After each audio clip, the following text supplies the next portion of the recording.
आजमगढ़ वो क्रांतिकारी धरती है, चाहे वो राजनीति का क्षेत्र हो, चाहे वो धर्म का क्षेत्र, चलते जाएंगे, हर कोने से चलते जाएंगे तो यह उत्तर प्रदेश बुद्धमय होगा। पटना में कच्चा लोहा पैदा हो, उसका जो बुरादा गिरता है उस बुरादे को घटिया और बेकार जान करके फेंक देता है, जापान उसे उठा ले जाता है और साल में वो 2000 लाख टन अच्छे किस्म की स्टील पैदा करता है।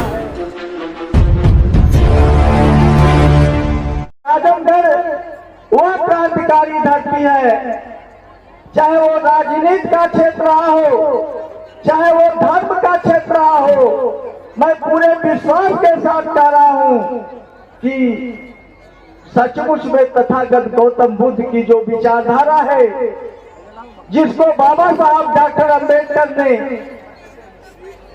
14 अक्टूबर 1956 को अपने लाखों अनुयायियों के साथ उन्होंने बौद्ध धर्म की दीक्षा ली है। हमें लग रहा है यहाँ पर जितने भी साथी आए हुए हैं ये बाबा साहब डॉक्टर अंबेडकर को मानने वाले लोग आए हुए हैं। मैं थोड़ा सा ये जानना चाहता हूं किसमें से कितने लोग हैं जो बाबा साहब डॉक्टर अंबेडकर को मानते हैं, उनके संघर्षों पर चलने के लिए तैयार हैं। इसलिए साथियों मैं ये कहना चाहता हूं, बाबा साहब डॉक्टर अंबेडकर ने अपने अंतिम दिनों में उन्होंने 14 अक्टूबर 1956 को जब बौद्ध धर्म की दीक्षा ली तो हमारे चाहे वो भिक्षु संघ हो, चाहे हमारे बाबा साहब के मानने वाले लोग हो, उन्होंने क्या कहा था? उन्होंने कहा था बाबा साहब की अंतिम इच्छा बौद्ध धर्म की ले लो दीक्षा। तो इसमें से हम कितना चाहते हैं कि कौन से लोग तैयार हैं जो बौद्ध धर्म की दीक्षा लेने के लिए तैयार हैं? यहाँ पर आए हुए ये जो जनसैलाब है यह आज बुद्धमय हो गया है।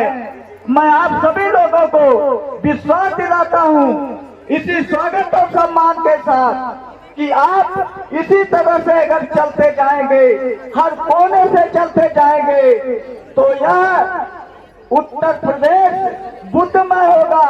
इसी के साथ साथ भारत भी बुद्धमय हो जाएगा, जैसा तथागत गौतम बुद्ध की सोच थी, जिसके लिए उन्होंने अपने उनके सम्राट अशोक जी ने अपने बेटे और बेटियों को तथागत गौतम की विचारधारा को पहुंचाने के लिए दुनिया के देशों में उन्होंने भेजने का काम किया है। आज इस दुनिया के 2.5 दर्जन से ज्यादा ऐसे देश हैं जहां पर बौद्ध धर्म के मानने वाले लोग हैं। साथियों मैं आपको एक चीज बता करके अपनी बात खत्म करता हूं। मैं तो स्वागत करने के लिए आया था अपने भिक्षु संघ का, अपने भंतेगढ़ का, लेकिन मैं ये कहना चाहता हूं कि भारत एक ऐसी धरती है, भारत प्राकृतिक रूप से दुनिया में सबसे संपन्न देश है। मैं आपको एक छोटे से क्षेत्र की बात करता हूं। उड़ीसा में एक क्षेत्र है जिसको विशाखापट्टनम के नाम से जाना जाता है। विशाखापट्टनम में कच्चा लोहा पैदा होता है। जितना कच्चा लोहा विशाखापट्टनम में होता है उससे कम दुनिया के अन्य देशों में होता है। और जो कच्चा लोहा होता है, भारत उस कच्चे लोहे से साल में 200 लाख टन लोहा पैदा करता है।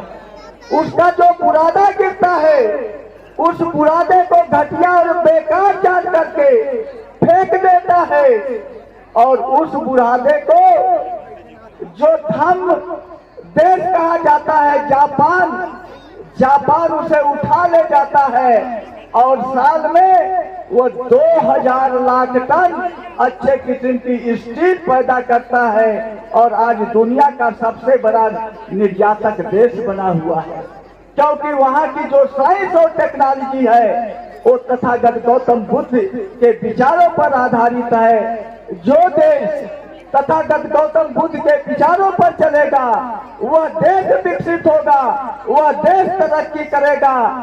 और इसलिए हम ज्यादा बात न करते हुए पुनः हम अपने भांतेगढ़ का बंदाम करते हुए, भिक्खू संघ का बंदाम करते हुए मैं इसी और आशा विश्वास के साथ कि आजमगढ़ से जो लहर उठे वह देश के कोने कोने में जाए, वैसे राजनीति के क्षेत्र में भी आजमगढ़ अग्रणी है और ये देश के कोने कोने में यह राजनीति के क्षेत्र में भी काम कर रहा है। इसलिए हम अपने भिक्खूगढ़ का, अपने भांतेगढ़ का बंदाम करते हुए आप सभी लोगों का, उपासक और उपासिकाओं का स्वागत और सम्मान करते हुए अपनी बात खत्म करता हूँ। नमो बुद्धाय, जय भीम, जय भारत।